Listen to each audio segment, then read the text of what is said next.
नमस्कार दोस्तों, स्वागत है आपके अपने चैनल आईएएस एनालिसिस में। आज हम लोग करंट अफेयर्स में चर्चा करने वाले हैं दुनिया की महाशक्तियां इस सोने जैसे धातु के पीछे क्यों पागल है।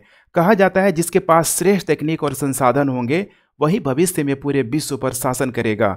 और यही कारण है कि दुनिया का हर ताकतवर देश इस समय देखा जाए तो क्रिटिकल मिनरल्स को लेके, दुर्लभ खनिजों को पाने को लेके एड़ी चोटी का जोर लगा रहा है। इसका लेटेस्ट एग्जाम्पल है अमेरिका, क्योंकि अमेरिका के द्वारा हाल ही में यूक्रेन के साथ दुर्लभ खनिजों को पाने के लिए समझौता करने का प्रयास किया गया था।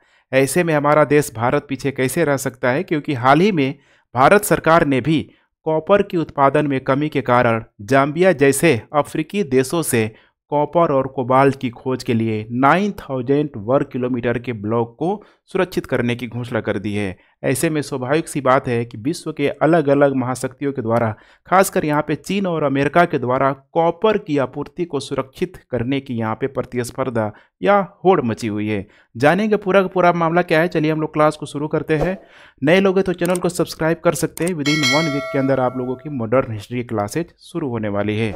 सबसे पहले यहाँ पे बात करते हैं कि कॉपर का खनन क्यों महत्वपूर्ण है। देखा जाए यहाँ पे तो स्वच्छ ऊर्जा प्रौद्योगिकी और इलेक्ट्रिक वाहन के बैटरियों में इस्तेमाल होने के कारण कॉपर की मांग दिन प्रतिदिन बढ़ती जा रही है। क्योंकि यहाँ पे देखा जाए तो कॉपर के अयस्कों को ही सांद्रित करके एनोड में गलाया जाता है, उसके बाद से फिर कैथोड में परिष्कृत किया जाता है, जिसको इलेक्ट्रोलाइसिस के माध्यम से आप समझ सकते हैं, जिसका उपयोग देखा जाए तो पूरा विश्व इलेक्ट्रिक वाहनों में कर रहा है।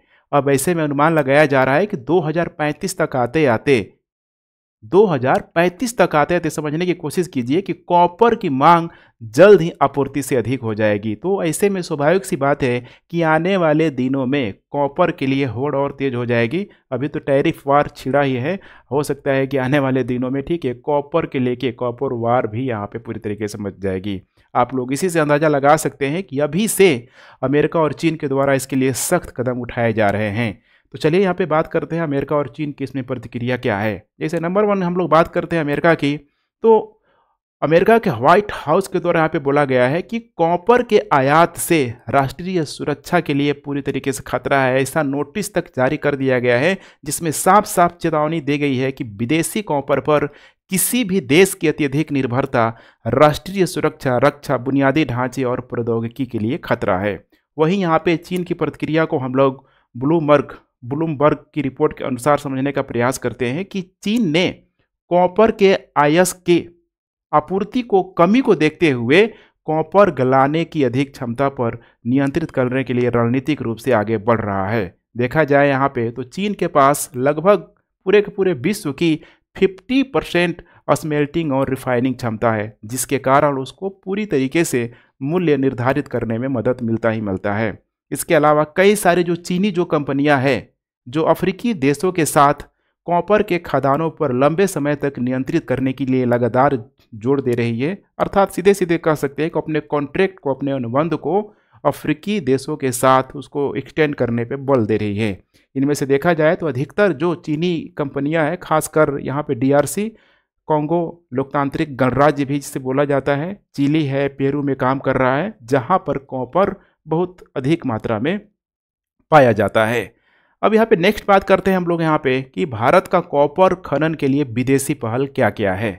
देखा जाए यहाँ पे तो ये सब पहल क्यों किया जा रहा है। देखिए नंबर 1 यहाँ बात करें तो घरेलू कॉपर उत्पादन में गिरावट। 2023-24 में कॉपर उत्पादन भारत में देखा जाए तो 3.78 मिलियन टन था।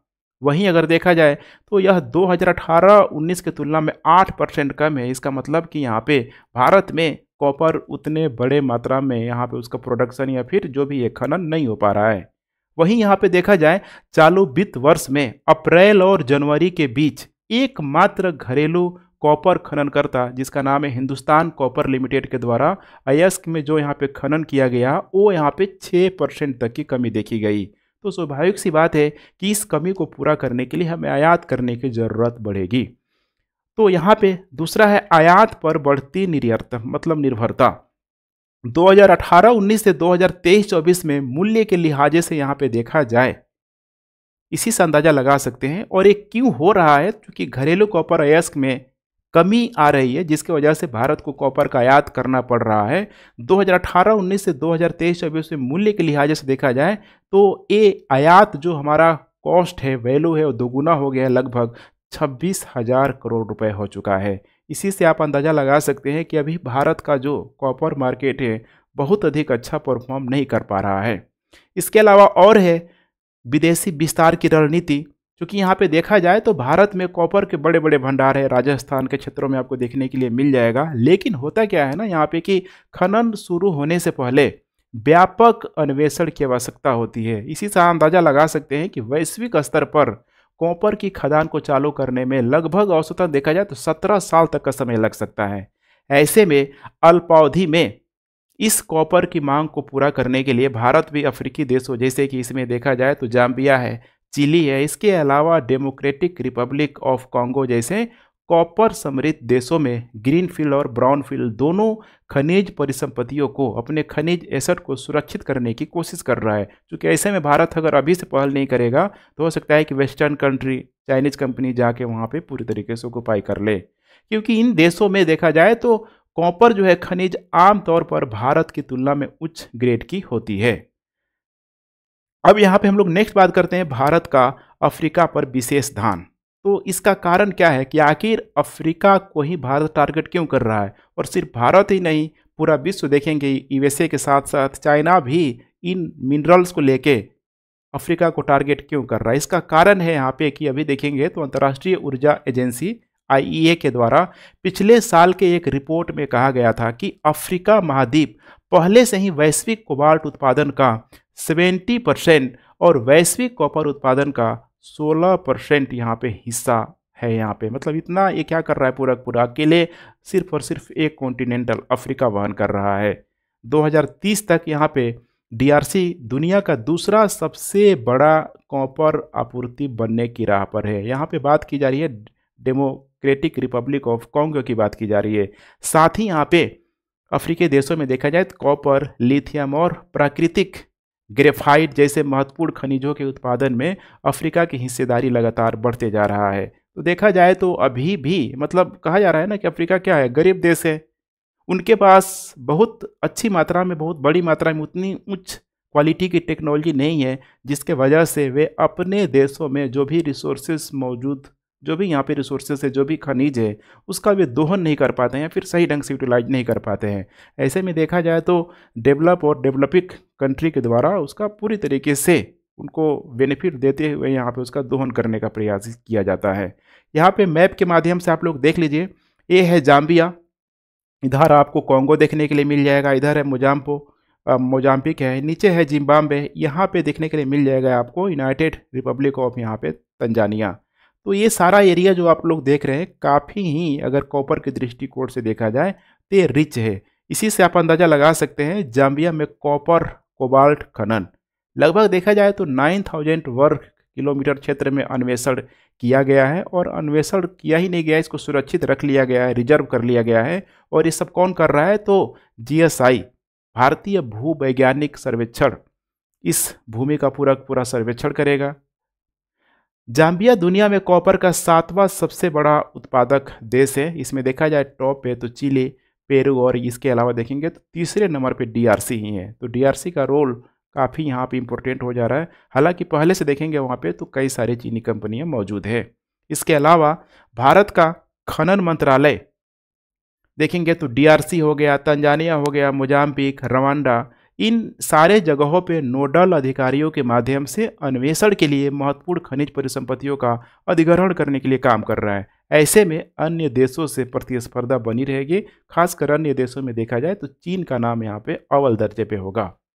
अब यहाँ पे हम लोग नेक्स्ट बात कर लेते हैं दक्षिण अमेरिका और ऑस्ट्रेलिया में गतिविधियाँ। चूँकि भारत यहीं तक रुका हुआ नहीं है, विश्व के अलग अलग देशों में भी कार्य कर रहा है, खासकर कॉपर को लेके।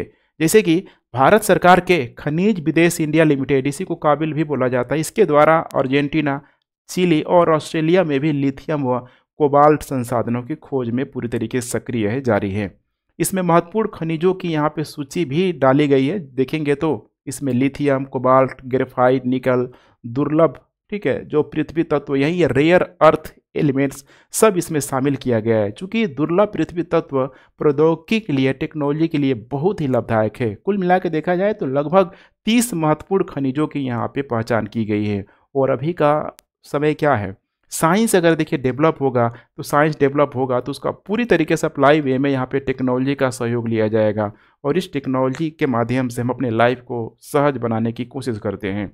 तो इस टेक्नोलॉजी में बड़े मात्रा में देखेंगे यहाँ पे तो रेयर अर्थ एलिमेंट्स का प्रयोग होने वाला है। इसका कई सारा इलेक्ट्रॉनिक गैजेट्स हैं, इसके अलावा सुपर कंप्यूटर, जितना भी इलेक्ट्रॉनिक गैजेट्स से देखेंगे यहाँ पे, चूँकि आने वाले दिनों में बहुत ही तेज़ी से इसका प्रयोग किया जाएगा। AI का युग आ गया है तो इसी से आप अंदाजा लगा सकते हैं। अब यहाँ पे नेक्स्ट आप लोग समझने का प्रयास कीजिए कॉपर का महत्व क्या है। तो स्वच्छ ऊर्जा और संरचना को लेके मैंने आपको शुरू में बताया हुआ था, जैसे कि सौर पैनल हो गया, पवन टरबाइन हो गया और पावर ग्रिड, सभी कुशल बिजली संचरण के लिए कॉपर पर बहुत अधिक निर्भर करते हैं। अब इसको समझने का प्रयास कीजिए कि इन सारे ही माध्यम से अगर हम लोग क्या कर रहे हैं कि पूरी तरीके से एनर्जी को स्टोर कर रहे हैं, तो एनर्जी को स्टोर करने के लिए फिर हमें बैटरी चाहिए और उस बैटरी में जब तक हम कॉपर का प्रयोग नहीं करेंगे, तो आप लोग बचपन से पढ़ रहे हैं कि उसमें फिर एनोड और कैथोड की जो प्रक्रिया पूरी तरीके से कंप्लीट नहीं हो पाएगी, साइकिल नहीं बन पाएगी, तो फिर जो भी एनर्जी हम लोग ठीक है स्टोर कर रहे हैं वो स्टोर कर ही नहीं पाएंगे। तो इसीलिए इन सारे ही एरियाज में यहाँ पे काम करने के लिए बड़े मात्रा में इसकी ज़रूरत होगी। इलेक्ट्रॉनिक वाहनों में इसी का प्रयोग किया जा रहा है। जो भी यहाँ पे बड़े मात्रा में बैटरियों का प्रयोग किया जा रहा है, एनर्जी स्टोर करने के लिए तो किया जा रहा है। और इसके साथ साथ देखा जाए तो जैसे जैसे दुनिया देखिए डीकार्बोनाइजेशन की तरफ बढ़ रही है, तो इन तकनीकों के साथ ही कॉपर की मांग पूरी तरीके से आसमान छू रही है। दूसरा है यहाँ पे रक्षा क्षेत्र में अहम भूमिका। अभी भी देखेंगे तो अमेरिकी रक्षा उद्योग में दूसरा सबसे अधिक उपयोग किए जाने वाला धातु है। एक तरह धातु नहीं कहेंगे, पूरी तरीके से मतलब होता है ना, बिल्कुल एक रेयर एलिमेंट्स के रूप में भी आप समझ सकते हैं। बहुत बड़े मात्रा में अमेरिका दूसरे सबसे अधिक उपयोग किए जाने वाला धातु है अमेरिकी रक्षा उद्योग में। इसीलिए यहाँ पे 2035 तक बोला जा रहा है कि इतनी अधिक मांग हो जाएगी, इतनी अधिक मांग हो जाएगी कि वो मांग को पूरी तरीके से ठीक है सप्लाई के माध्यम से पूरा किया ही नहीं जा सकता है। तो स्वाभाविक सी बात है कि आने वाले दिनों में हो सकता है कि ठीक है इसके लिए भी बहुत तेज़ी से प्रतिस्पर्धा होगी ही होगी। इसमें देखा जाए तो चाइना अव्वल दर्जे पे है, चूँकि वैश्विक कॉपर आपूर्ति स्थिति में देखेंगे तो चीन के पास विश्व के लगभग 50% स्मेल्टिंग और रिफाइनिंग क्षमता है। और मैंने बताया भी था इसी के बदौलत चूँकि चीन बड़े मात्रा में इसका प्योर कर रहा है ना, देखिए अफ्रीकी जैसे देशों से ले जाके अपने यहाँ ले जाके इसको मतलब यूज लायक बना रहा है, तो 50% इसमें सिर्फ और सिर्फ यहाँ पे चाइना का ही रोल है, जिसके वजह से मार्केट प्राइस को भी वो रेगुलेट करने में काफ़ी अहम भूमिका निभाता है। और यहाँ पे स्वाभाविक सी बात है कि चीन अत्यधिक उत्पादन को संतुलित करने के लिए कॉपर अयस्क आपूर्ति को नियंत्रित कर रहा है, जिससे वैश्विक आपूर्ति श्रृंखला प्रभावित हो सकती है। डिमांड एंड सप्लाई का खेल है। चीन अगर इसको रिलीज ही नहीं करेगा तो स्वाभाविक सी बात है डिमांड अधिक होगा, तो वैसे में प्राइस पूरी तरीके से हाइक हो जाएगा। अब ये देखना काफ़ी इंटरेस्टिंग होगा कि भारत अपनी ज़रूरतों को किस प्रकार से, किस रणनीतिक कूटनीतिक माध्यम से पूरा कर रहा है। तो ठीक है फ्रेंड्स, PDF के लिए आप लोग टेलीग्राम चैनल को ज्वाइन कर सकते हैं। Thanks for watching. जय हिंद।